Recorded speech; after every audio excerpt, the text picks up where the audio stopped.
How to Create a Glitch Monologues Season 10 Chapter 7. This is Episode 7 of How to Create a Glitch in the Matrix Monologues Season 10. In this episode, we will be further elaborating the 6-unit primordial class system introduced in this season, drawing conclusions from the available information to properly formalize the ideas outlined in previous podcasts. This episode will be drawing upon Season 5 Chapter 9. First of all, it is necessary to make reference to some of the elements of the last podcast to draw further conclusions. The 3 dimensions of time and 3 dimensions of space were outlined in the context of the 6 pairings of thoughts as follows. So we know then that the 3 dimensions of time can be represented by 1. Left-handed open paired to closed, 2. Right-handed open paired to closed, 3. Closed to closed. Well, we also know that the 3 dimensions of space possess the property of length. So, we know that the spatial dimensions are 1. Left open with left open, 2. Right open with right open, 3. Left open with right open.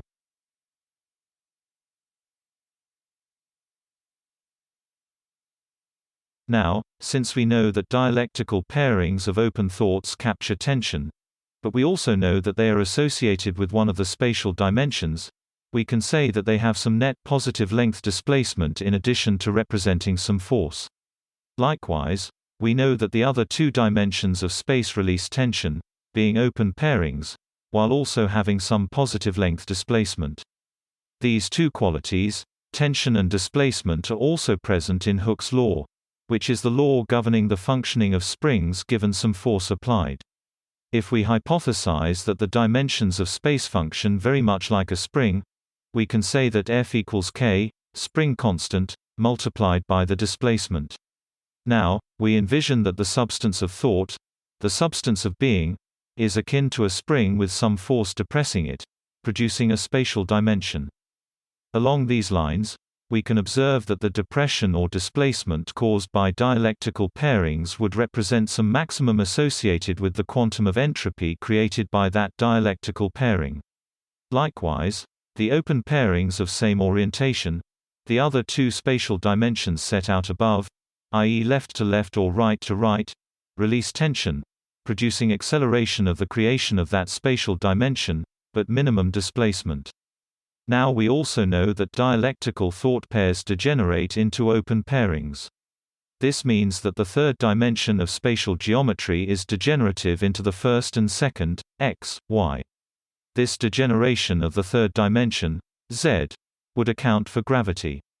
The other interesting point is that we can predict that the 3rd spatial dimension comprising open thoughts which are dialectical, produce contradictory observations regarding simultaneity, consistent with observations of special relativity. Now, the time dimensions tell a different story. The first 2 time dimensions capture tension, the same as the dialectical pairings do, while the 3rd releases tension. We know that closed thoughts don't degenerate, but what they do is substitute the internal for the external of a 2nd pairing. That isn't relevant yet, but it may be as we further our analysis. With regards to the 3 dimensions of time, we must imagine that time is like a rubber band of a certain length. One can create folds in the 2nd and 3rd dimensions of time, but as that length is lost to the folds in the 2nd and 3rd dimension, the remaining fabric within the 1st dimension is stretched thin. Thus, as the value of the 2nd and 3rd dimensions increases, the experience of the flow of time increases for the observer. This further tells us that closed thoughts, as negation, have a temporal component, regardless of whether they are paired with an open thought or another closed thought. As we negate our impulses, we are acting in one of the 3 dimensions of time. Hence, it becomes possible to see that it is possible that on some plane every inhibited thought happens. This is all speculation, of course. But the point of building a web of associations is to create a systemization which follows intrinsic rules of its own logic. An internally consistent theory will engage with the substance of reality, manifesting one's impulses and inhibitions.